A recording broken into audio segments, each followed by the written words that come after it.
Hey guys, Anime West Reacts here. Second attempt at this. This is my review for Seraph Chapter 97, Sisters.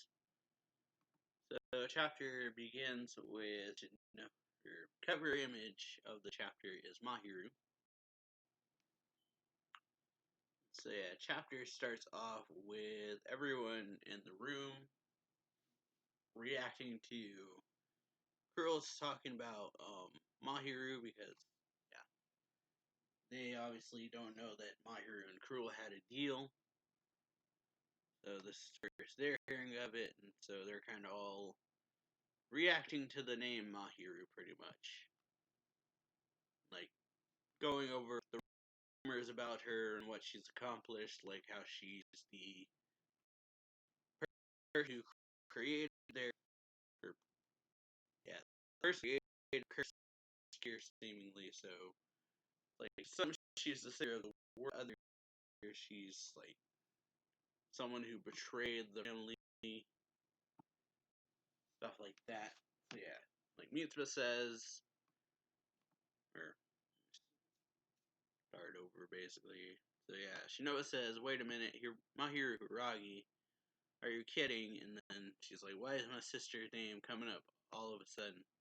Or in all this?" Curl says, "Your sister, you're related to Mahiru Hiragi," and then Yu says, Shinoa's sister."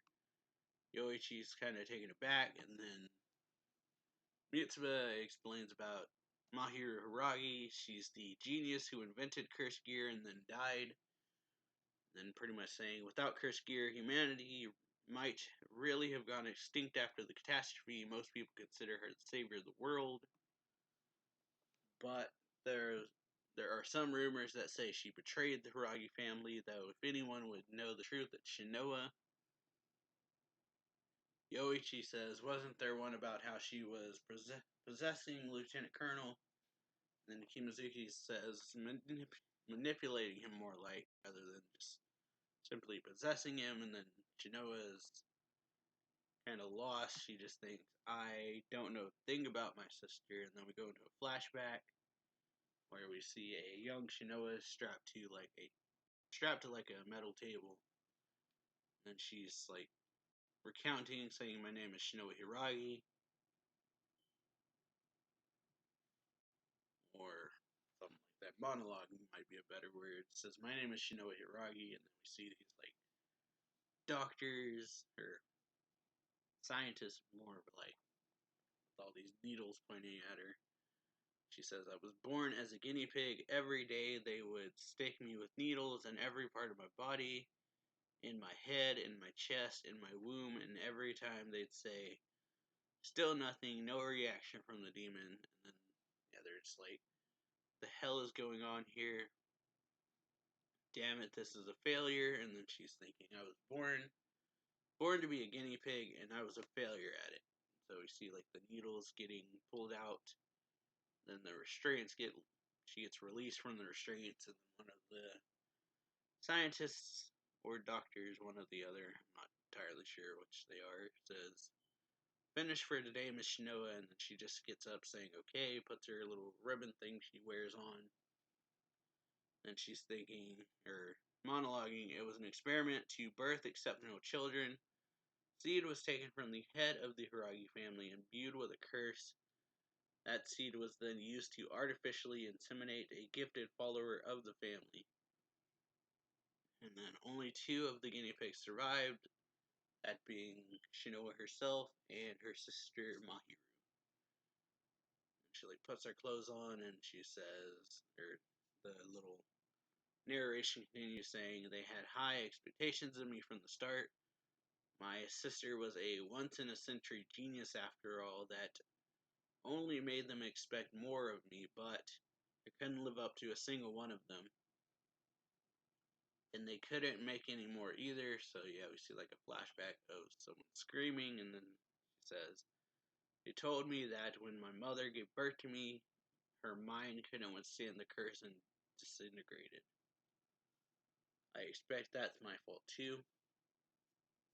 And got Shinoa, or Yeah, Shinoa's asking when will they need her for the next experiment. This scientist is saying, don't worry about it, Miss Shinoa. It will be a while before we need you. And Shinoa's like, right, very true. I'm quite the incompetent after all. An utter waste of time. And then the scientist is like, no, it isn't your fault. And then Shinoa just says, oh yes it is, I'm a disappointment, a big time wasting disappointment. So, monologue is continuing, I knew it. Or she says, I knew that if they were experimenting on me less, that likely meant they were doing more to my sister. I was so disappointed in myself. And then we have Mahiru appear. And she's saying, Shinoa, there you are. How was it? And then Shinoa just says, I was incompetent again. And then Mahiru says, oh really, that's too bad. When I'm such a genius too. And then she's like stretching, walking down a hallway, saying, ta-da! Hello there, everyone. Your lovely genius heroine has arrived. Let's all conduct some happy little experiments today. And they're all like, Miss Mahiru. And then Shinoa's like, exactly, my sister was a genius. That's why no one ever paid attention to me. Magic, athletic swordsmanship. No matter what she did, Mahiru was always in the spotlight. And we go to like a big kind of arena area where two people are fighting, and then a young Kureto and Mahiru are like on the sidelines. So we got Shinya fighting someone. And it's like, woo, did you see that? I beat Shinya, you weakling. You act way too high and mighty for a mere adopted brother. Mwahahaha. And then Shinoa's just like, aren't you embarrassed at yourself? It's blatantly obvious that you're holding back. And Shinya just kind of like up against the wall and says, you noticed? And then Shinoa says, I think everyone in the world noticed except for one person. And then yeah, it's like, then I did. And Shinya says, then I did perfectly. I'm a pro at holding back, you know. And then yeah, Shinoa's like, keep throwing like that, and my sister will become disillusioned with you. And she says, you were brought here to be her fiance, right? It's the only reason that the family's keeping you. And then Shinya says, keeping, am I a pet then? Or want me to bark for you, woof woof. And so now that Shinya and this other guy, might be Gurren, but I'm not entirely sure, their match is done. Mahiru and Kureto come down. And so yeah, Kureto's just like, don't you dare hold back. And you got Mahiru saying, yes, of course I won't. So they immediately start fighting, and then Shinya's on the sidelines. We've got Shinya talking to Shinoa, saying, but you know Shinoa, she's already in love with someone. I'm really curious about him. So yeah, I guess this one definitely wasn't Gurren. So while they're talking, you have Mahiru and Kureto just going at it. So like Kureto stabs at her, she dodges, and then flips him onto the ground, and she just sits down on top of him. Says, "Whew, boy, that was close. You're so good, brother." And he's like, "Damn it, stop messing around." And then Shinya saying, "What kind of guy could get that monster of a genius to fall in love with him? I'm dying of curiosity." So you got Kureto and Shinya, and then Shinoa thinking, everyone is watching my sister. Everyone thinks about her, but me, all I could do was look up to her. We are both daughters of the head of the Hiragi family. We're both guinea pigs born from the same curse, but my sister and I were different as night and day. So yeah, now we go to, I guess, their room, or Shinoa's room. She like finished drinking something and lays down on the bed, looks over at the picture of Mahiru and Gurren, and she's thinking Mahiru was in love with someone. Apparently thinking about him would keep her up at night. It was only when she was talking about him that she acted like a normal, everyday girl. So then, yeah, we got Mahiru's like, "Oh, are you going to ask who this is, really?" And then Shinoa's just like, "No, not really." And then she just starts blabbering about him, saying, "Oh, his name's Gurren. He's so cute and so nice." And Shinoa's just like, "I wasn't asking." And then Mahiru says, "He always tries so hard at everything, and even though we're totally different status, he still cares for me." And then she's like, "I'm in love. Thinking about Gurren makes my heart feel warm and skip a beat." And then Shinoa's like, "Oh, is that so?" And Mahiru's like, "So yeah, she." And Shinoa's like, she. Have you? And then she pretty much asks her, "Have you ever been in love?" And she's like, "I'm only 4, thank you." Like, I was 5 when I fell in love, though. Or Mahiru says I was 5 when I fell in love, though. Yeah, you probably haven't. And then Shinoa says, "I'm not even sure what I know what it is." And Mahiru's like, "But you will someday. After all, both of us are girls." And Shinoa's like, "Because we're girls, huh?"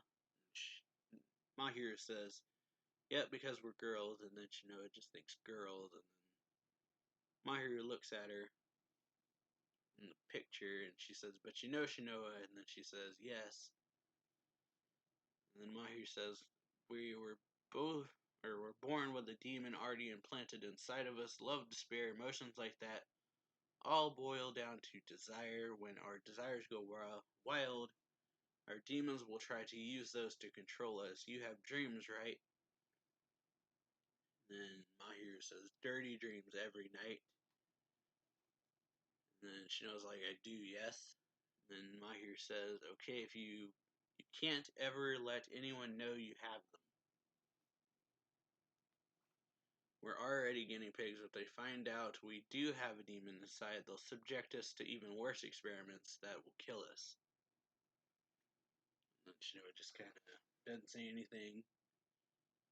And then Mahiru continues saying, "That said, you can't let the demon know you have desires either. If it finds them, it will devour you from the inside and possess you. So you can't let pretty much anyone find out you have any kind of desires, period. So the demon finds it, it'll devour them. The scientists find it, they'll probably just experiment on them to the point where it kills them, like she said." And so Mahiru says, "Hey Shinoa, have they taught you about periods yet? About menstruation and menarche?" Nah, I don't know if I said that word right. Shinoa shakes her head. "No," she says. And then Mahiru says, "It's something that happens to girls when yours comes, your desires will really start to run rampant, making it even more difficult to keep your demon under control. Before that happens, before anyone finds out that you do have power, I'm going to completely destroy any emotion you have." And she says, "Every day starting now, I'm going to beat you bloody. I'll traumatize you so badly you won't remember anything." And she knows, like, huh? So yeah, then immediately Mahir just starts punching and kicking her and throwing her all over the place. And like smashes her head into a wall, and she's like, Mahir says, "Let the pain engrave this deep in your mind. No matter what torture they put you through, you will not react, understood?" She's like, "Your existence has no value. You are incompetent. You are powerless. You have no will. You have no emotions." And then Shino's like grunting because pain, pretty much, I guess. And she says, think I understand your intent, big sister, but," and then Mahir's like, "Oh."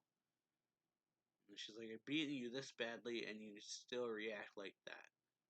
Breaking you is going to take more effort than I thought." And then Shinoa says, "But then you'll be left alone. What will happen to you if I'm useless and everyone's expectations will fall to you?" And then Mahiru just kind of looks at her, and Shinoa continues talking, says, "But you're in love, right? You're just a normal girl. What will happen to you when you're left all alone?" blah. And then Mahiru says, I'll be fine, I'm a genius after all. And Shinoa says, I knew she was lying. I think that was the first time I caught a glimpse of her true feelings. My sister was a genius. She could do anything, but in the back of her eyes I saw a glimpse of fear. And Shinoa says, really? But aren't you scared, big sister? And she says, no, I'm fine. Shinoa says, no, that's a lie. You're scared, but you're still pushing yourself, trying to do it all alone. She's like, let me help, I want to, and then gets thrown again. And she says, you're nothing but dead weight. And yeah, she stands up on the bed, and then Shinoa has like her eyes wide open, or no, like see like period blood type thing, I guess. So she thinks menstruation. She said that when menarche hits, it makes controlling your demon harder, and if that's the case, and Shinoa is just like, big sister, are you? And then you see like her bleeding from her lip. And then she says, it's okay, Shinoa, I'm complete control of myself. I've been experimenting on myself in secret to make certain I can keep that control. And then Shinoa's like, but, and she says, someday I'm going to cut the demon out of you and take it into myself. Then you can go back to being a normal human. And then Shinoa's like, wait, hold on, big sister. What'll happen to you then? You're in love, right? Don't you want to be a normal girl too? And then Mahiru says, I can't anymore. I can't give this defiled body of mine to Gura, not after I've been experimenting on it so much for so long. But if I somehow get to see him again someday, he says that he still loves me, and then she stops and says, but it won't happen. That's a dream, right? Right out of a shoujo manga. And she says, the world isn't that kind. If I let myself fall in love, I won't be able to protect my baby sister. And Shinoa's like, let me fight too. I want to fight with you. And then she gets hit again and says, don't worry, I'll take care of that. Your emotions, your memories, any desire your demon could use, I'm going to make it all go away. No, so no one ever notices. I'm going to break you into bits to keep you safe. And then, yeah, she's like, big sister. Or she's like, but big sister, because she like takes out a needle. And she says, I love you, Shinoa. And she's like, wait, don't. It's like, I love you and goodbye, Shinoa. So yeah, then back to present. Shinoa's thinking, I don't know anything about my sister. I don't know anything about her battles. She betrayed the family on her own. She betrayed the Gakya sect on her own. She confronted the vampires on her own, and she changed the world. And then Shinoa says, tell me, please, what did my sister do? So chapter ends when she meets Cruel, pretty much. And Cruel is like, what's this? Who are you? And then we got, yeah, the first meeting, I guess, between Mahiru and Cruel. Mahiru is saying, why, hello there, your majesty, I'm just a human. And I know where they are. You, Michaela, even Asher Tepes, I know where all of them are, and I've come to tell you. And so yeah, that's the chapter. So overall, it's a pretty good chapter. Hope y'all enjoyed this video. If you did, then make sure to leave a like. Comment down below, subscribe for more anime reaction reviews and manga reviews. Check links down below in my Twitter, Twitch, and Discord. And yeah, I'll see y'all for the next chapter. So yeah, later.